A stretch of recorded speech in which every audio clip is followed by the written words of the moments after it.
চিরুনির উপরে সূরা ফাতিহা 3 বার পরে ফু দিলে কি হয় জানলে আপনি অবাক হয়ে যাবেন। আমরা কিন্তু অনেকেই চিরুনি ব্যবহার করি, বিশেষ করে মা বোনরা যারা আছে তারা আমরা অনেকেই চিরুনি ব্যবহার করি। আবার অনেক মা বোনদের মাথায় অনেক সমস্যা থাকতে পারে, মাথা ব্যথা হয় এবং মাথার চুল উঠে যায়, চুলের গোড়া নরম হয়ে গেছে, চুল বারবার উঠে যায়। তো এই সূরা ফাতিহার ভিতরে আল্লাহ পাক রব্বুল আলামিন শেফা দিয়েছেন কিভাবে আমল করলে এবং চিরুনির সাথে আমল করে রাখলে আল্লাহ পাক রব্বুল আলামিন আপনাকে অসুস্থতা থেকে সুস্থতার নিয়ামত দিবেন এবং আল্লাহ তাআলা বিপদ আপদ থেকে হেফাজত করবেন, আপনি সুস্থ থাকতে পারবেন। এটা কিভাবে পড়বেন আমি এখনই জানিয়ে দেব। তবে সূরা ফাতিহার ভিতরে যে শেফা আছে এটা আমরা অনেকে জানি না। কোরআনুল কারীমের ভিতরে আল্লাহ পাক রব্বুল আলামিন শেফা রেখেছেন।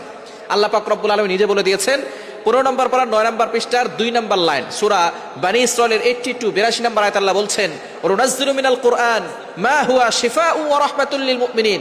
আমি আল্লাহ তাআলা মুমিনদের জন্য এই কোরআনটা রহমত হিসেবে শেফা স্বরূপ নাজিল করে দিয়েছি। সুবহানাল্লাহি বিহামদি। সুতরাং কোরআনের ভিতরে শেফা আছে, আর এই সূরা ফাতিহার ভিতরে শেফা আছে। নবী সাল্লাল্লাহু আলাইহি ওয়াসাল্লাম নিজে বলে দিয়েছেন। সূরা ফাতিহাকে বলা হয় আয়াতুশ শিফা, অর্থাৎ শেফার আয়াত। এই সূরা ফাতিহার ভিতরে অনেক শেফা আছে।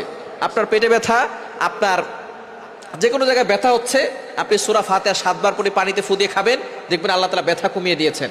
আপনি অসুস্থ, প্রচন্ড জ্বর, সূরা ফাতিহা 7 বার পরে পানিতে ফু দিয়ে খাবেন। অবশ্যই ইয়াকিন থাকতে হবে, বিশ্বাস থাকতে হবে যে আল্লাহ তাআলা আমাকে এই সূরা ফাতিহার মাধ্যমে শেফা দান করবে।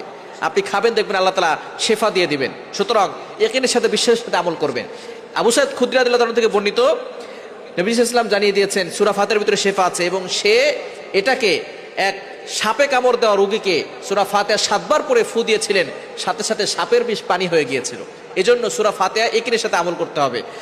তো এখন আপনি সূরা ফাতিহা প্রথমে ওযু করবেন, 3 বার দুরূদ শরীফ পড়বেন, এরপরে সূরা ফাতিহা 3 বার পড়ে শেষে আবার 3 বার দুরূদ শরীফ পড়ে চিরুনিতে ফু দিবেন।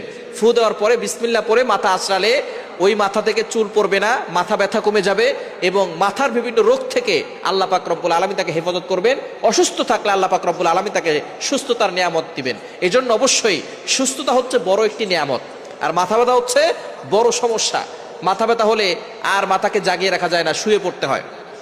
অনেক সময় দেখা যায় শুইলেও কাজ হয় না। এজন্য অনেক সময় দেখবেন মাথা ব্যথা হয় এবং মাথার বিভিন্ন সমস্যার কারণে চুল পড়ে যায়। তো সূরা ফাতিহা পরে যদি চিরুনিতে ফু দিয়ে আপনি মাথা আঁচড়ান, তাহলে দেখবেন আপনার চুল পড়া বন্ধ হয়ে যাবে এবং মজবুত হবে গোড়া এবং আপনার মাথার সকল সমস্যা দূর হয়ে যাবে। আল্লাহ তাআলা আমাদের সকলকে সূরা ফাতিহার মাধ্যমে শেফা দান করুক। সকলে বলেন আমিন।